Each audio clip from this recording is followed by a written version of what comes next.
sottolineo, ne approfitto per... Eccoli, mi danno di nuovo la voce. È necessario sottolineare come in questo momento storico, che vede ancora opposti Israele e Palestina, sia di grande attualità la poesia che apre la serata. Introduce il tema della poesia e il tecnico al PC proietta sullo schermo un'immagine che forse state già vedendo. Perfetto. Allora ascoltiamo dallo stesso Alessio Ascolta Israele.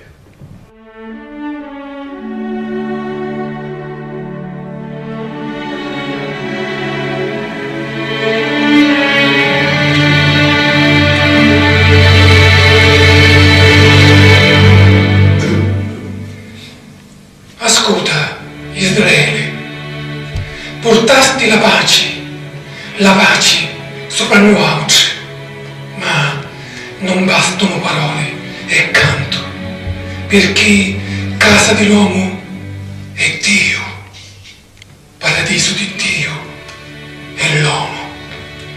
Ascolta Israele, mai più avversi, mai più invasori, mai più armi e combattimenti, ma frati.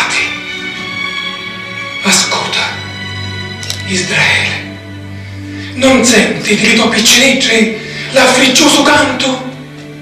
Non senti tra i tuoi nemici delle garzonegge e lo lamento? Non senti dici lo saziante lamento di Dio?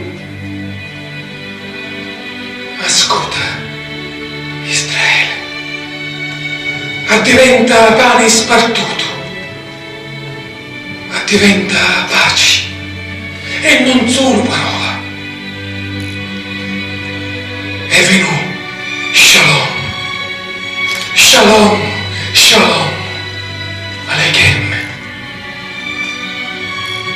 Ascolta Israele, ecco lo tuo canto e ora dalle labbra di Dio.